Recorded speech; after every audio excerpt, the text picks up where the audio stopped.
Kaigan Carrie's here from the Evolving Prisons podcast. Let's find out what she makes of the idea that we're going to now start seeing prisons using tasers to control the population of them, and also word that the number of drone incidents in prisons has risen by more than 40%.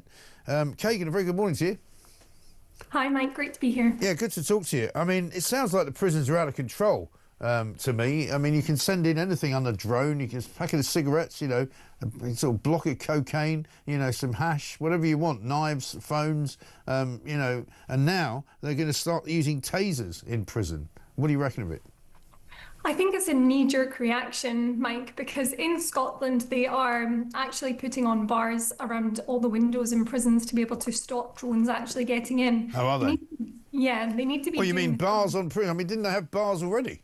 So it's a specific type of mesh bar that's quite far away from the prison walls, so that nobody can actually get anything through them. And I saw them being put in some prisons recently when I was visiting, and I think it's a great thing that they're doing, and they need to be doing that in England. I feel like the tasers are really a knee-jerk reaction because we've seen these officers be assaulted in the prisons recently. There's been public outcry. I feel like it is a reaction from the government to make prison officers and society feel like they're doing something, and I don't think it's going to stop violence.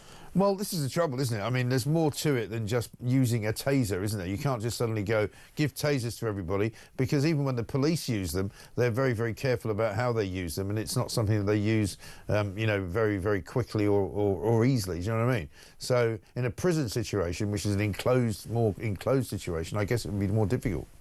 Absolutely, and I've spoken to officers this week. I've interviewed officers recently, Mike, who were assaulted in prison. One of them was stabbed under the arm and sustained life-changing injuries and had to be medically retired at 28 years old. And I've spoken to another one who was dragged down the stairs by a prisoner and covered in extensive bruising.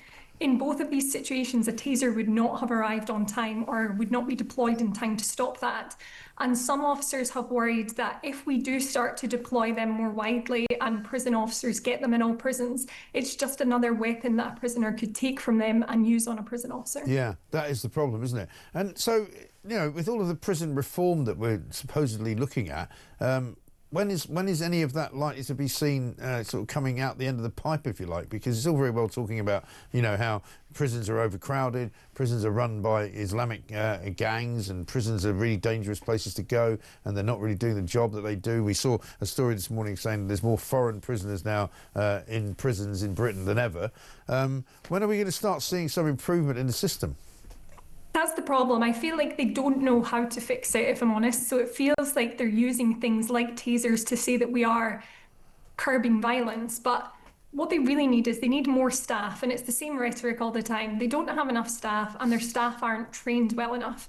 I had an officer tell me recently that violence occurred in their prison because there wasn't enough staff to put phone credit on the prisoners' accounts in time, so they weren't able to call loved ones, so then they kicked off.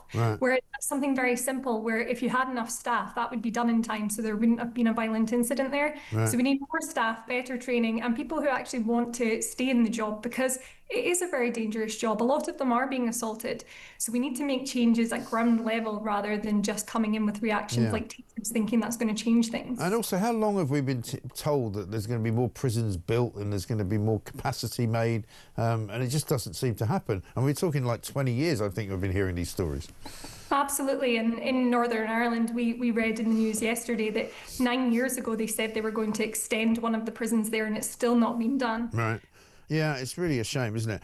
Kaigan, listen, good to talk to you. Thanks very much indeed. Kaigan Carrie, Evolving Prisons podcast host, with an update on the state of play when it comes to the prisons of this country, which are simply not fit for purpose, like much else, I'm afraid, including this government.